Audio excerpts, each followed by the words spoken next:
is now time for our main event, the message from Frank Darrah. I've been saying Darrah, and I'm so sorry. It's Frank Darrah, as in we dare him to give us the Word of God. Give it up for Frank Darrah.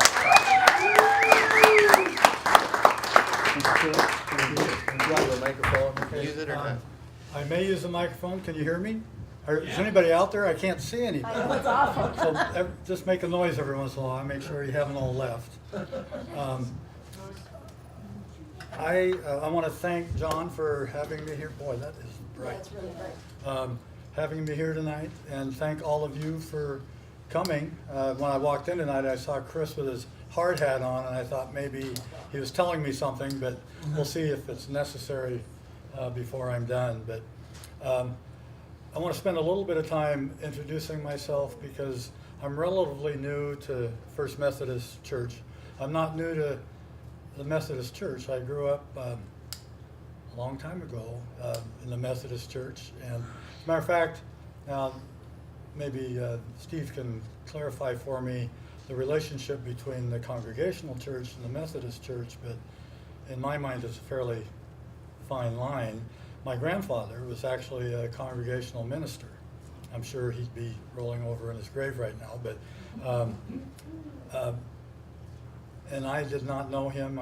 He was dead before I was born, but he was actually the congregational minister in Traer a long time ago. And if you ever go through Traer, I don't think it's a congregational church anymore, but right behind it is a 2-story brick parsonage, and my grandfather built that parsonage. So it's kind of fun to go through Traer every once in a while and at least know there's a bit of a relationship there. Also, since I am relatively new to the congregation, I'm going to just talk about my favorite subject, and that's me for a couple minutes. I moved to Cedar Falls in 1975. I'd been teaching in Colorado for 8 years before I moved here. My father was dying, and I wanted to be closer to him.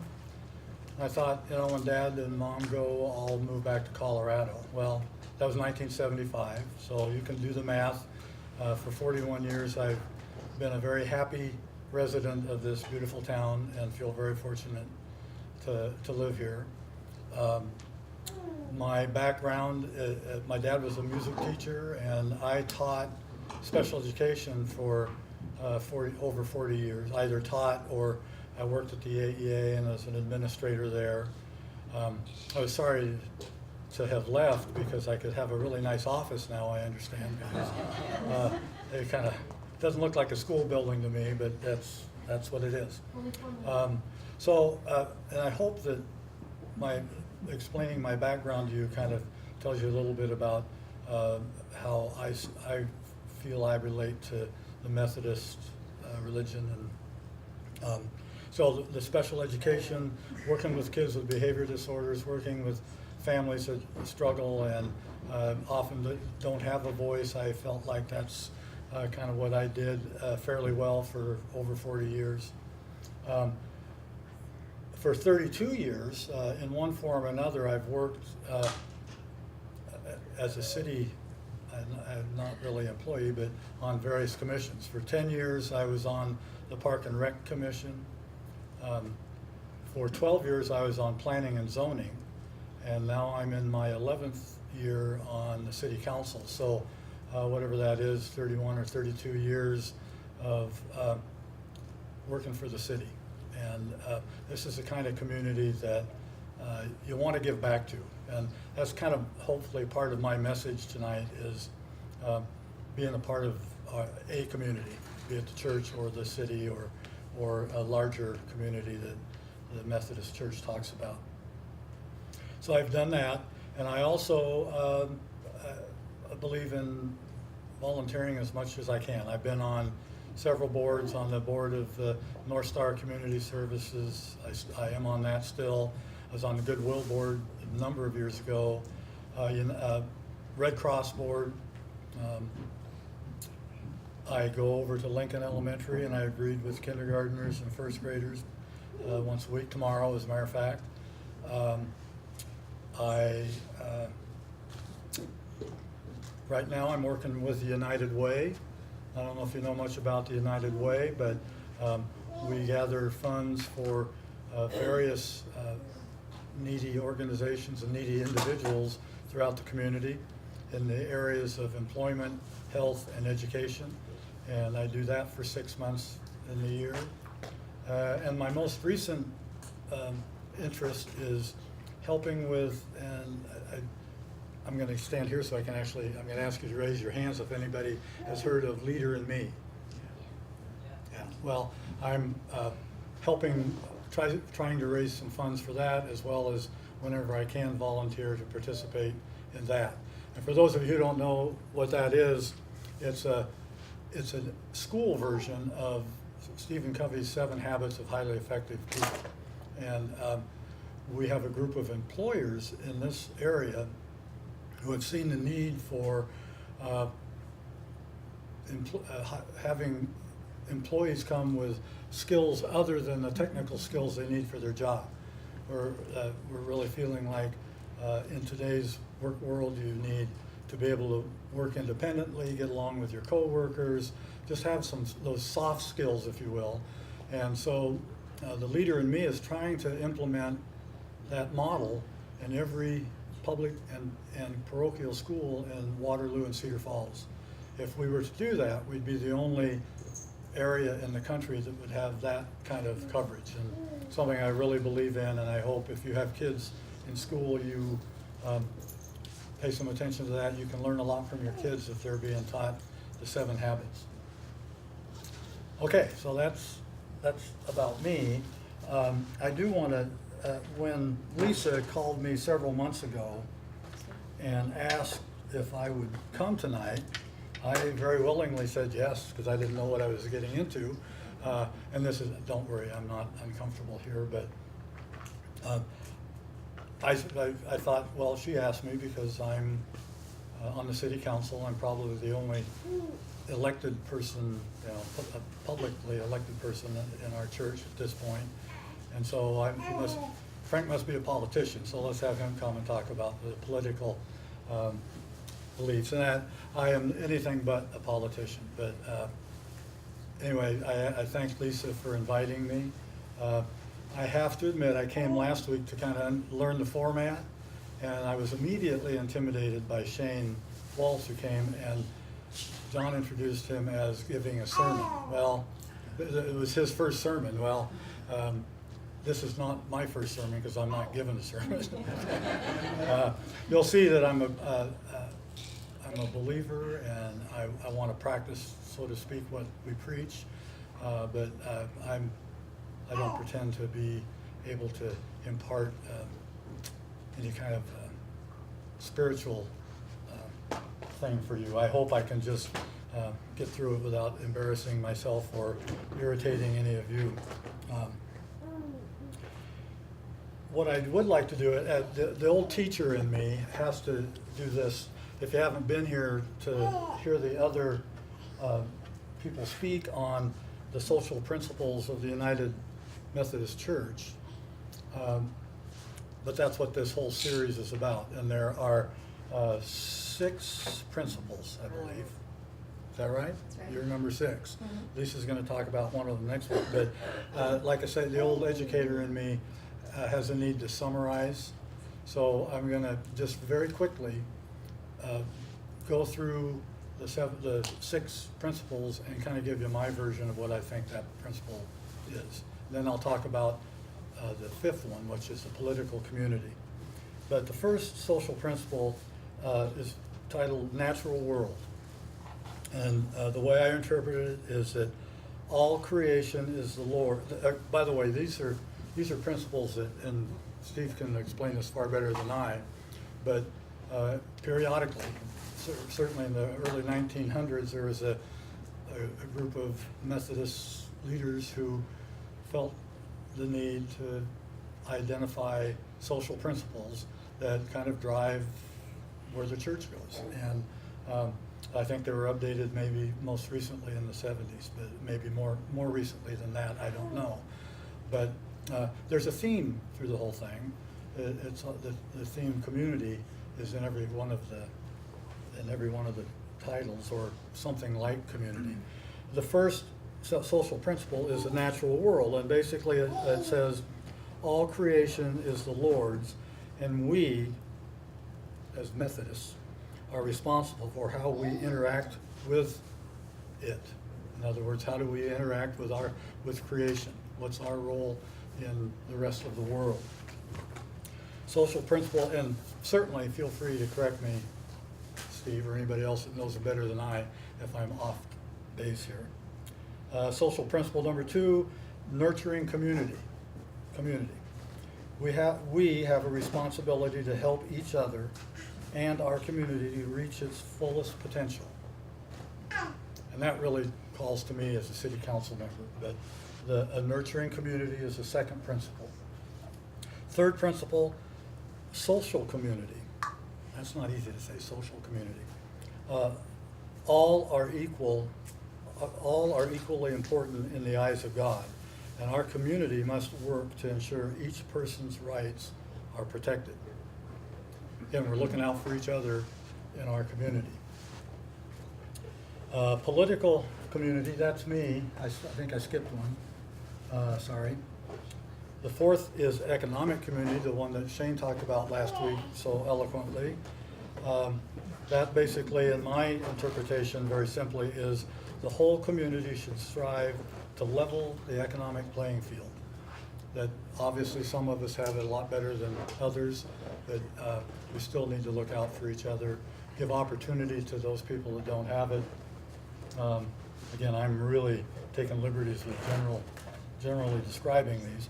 What I'm going to talk a little bit more about in my own way this evening is the political community, and that's where governments, can often be a bad word, governments are necessary as the primary way to order society.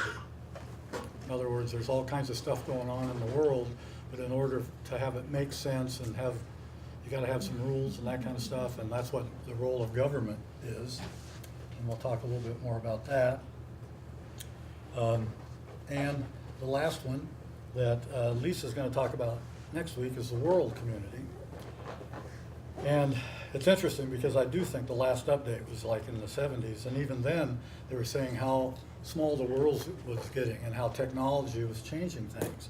And so the sixth one is we must recognize we are now part of a much larger and more diverse world community, and we need to strive to extend these principles throughout the world. So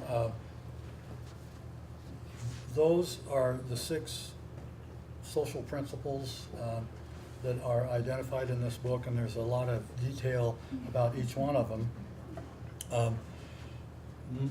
My topic is the political community, and once again, their definition is the political community is how we order society.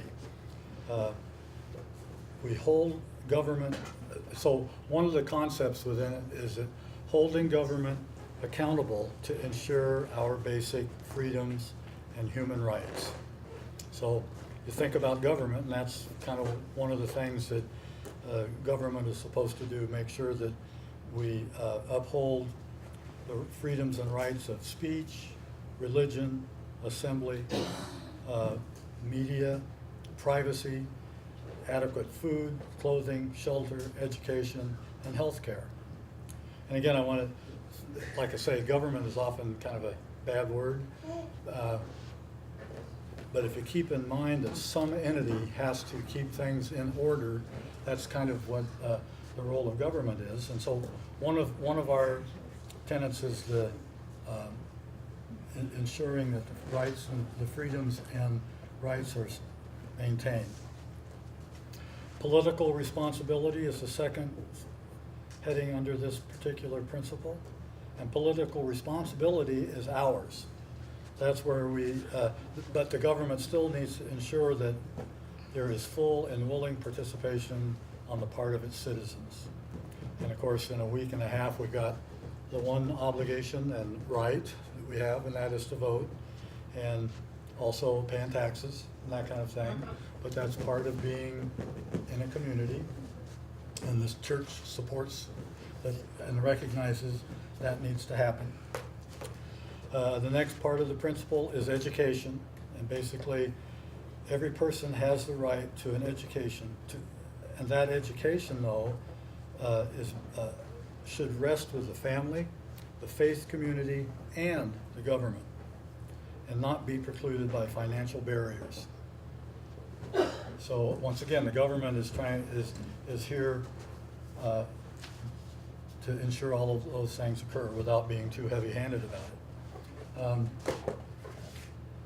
I keep skipping. I keep forgetting the bottom part of my card here. This one I found very interesting. The belief on the part of this group about civil obedience and disobedience. It's everybody's responsibility to abide by the laws, but often recognize that individuals have the right to dissent if laws are deemed to be unjust. Now, when they say dissent, they don't necessarily mean 60s variety where you're throwing Molotov cocktails and stuff. But we certainly have the right to complain about things and ask for due process and ask that rules be changed if they aren't reasonable. And so they believe in that right, and makes a lot of sense to me as well. Another one I found very interesting, and I kind of combined two of them together because I think they balance one another, and it's related to the death penalty. And the committee does not believe in the death penalty. They believe that the death penalty denies the power of Christ to redeem, restore, and transform all human beings. In other words, the church believes if you put a person to death for a crime, there's no chance for them to be saved. And so they feel that punishment might be, certainly in many cases, is justified, but they believe in restorative justice. In other words, there is an array. The handle came off of my seat over here too, if you're embarrassed by that. We need to get a screwdriver in this room. Restorative justice basically identifies that there's a whole array of consequences that could be provided that certainly doesn't require putting a person to death, but rather that would offer an opportunity for rehabilitation. And if you think about the prison system and some of the complaints about that, is there really a lot of rehabilitation going on, and is it simpler just to put them in the electric chair? So I really like the idea that people need an opportunity to redeem themselves, and that there should be systems in place to help people do that. And that could be one of the shortcomings of our current system, restorative justice. And then the other aspect of the political community is military service. And once again, it's kind of a catch-22. While we deplore war, it's recognized that it's a reality. And so if we're not promoting it, we do anything to prevent it, but if it happens, we need to support and minister to the servicemen and women that are risking their lives in that conflict. Any comments or any questions? I don't know that I can give you a good response, but I'm just trying to give you a summary of what I thought I'd been reading thus far. Are we okay? Thank you. By the way, who was the young man that did the intro? Great job. Is that your son, John? No. You want to finish? You want to finish this for me? You did a great job. I just want to personalize this a little bit. As a Methodist, I've always tried to simplify my implementation of my religion in following the Golden Rule. I mean, bottom line is that's in my mind the way to go. And I just happened to be, I mentioned Stephen Covey before, I just happened to be at a training on the 7 habits. And there was a quote in there from him that actually kind of brings us full circle to the community aspect of what the Methodist Church talks about. He says, "The golden rule is a basic law in life. It's the law of all relationships that last. It's the essence of the interdependent world." And it talks about interdependent world, and I think that that's what I apologize for not knowing what to call the people that put this together, but that I think is what what their whole message is that we're all in this together, and we have responsibilities as well as government and others. But all I want to finish with, and I don't know if I'm way over time or way short, but I'm going to be done in a second, so you better get ready. But I want you to think in terms of your relationship with your community, whether it's Cedar Falls or the state of Iowa or the church or the country. And I think about my role on the city council, and we make some decisions once in a while that people don't really like. But we try to make decisions that, number one, in our heart we think are right and are in the long-term best interest of our community. But we can also make bad decisions, and we need to be able to recognize that from time to time. But putting it in the terms of our own community, we as a government can make and enforce rules and regulations, bylaws, ordinances, covenants, speed limits, whatever we want to make. We can ask residents to pay taxes to ensure that the rules are enforced, that the streets are built and plowed, and the schools are operating. But what makes a real community, a community that is safe, welcoming, and offers a high quality of life, is the open and willing involvement of its residents. By voting, by paying your taxes, but more importantly, by getting involved, you as active residents are what ensure our community of Cedar Falls to continue to function and grow in a positive way. I think our communities all are only as good as the well-intended officials who make the laws and the good citizens who treat others as they wish to be treated. Well, that's it. There's no. Thank you.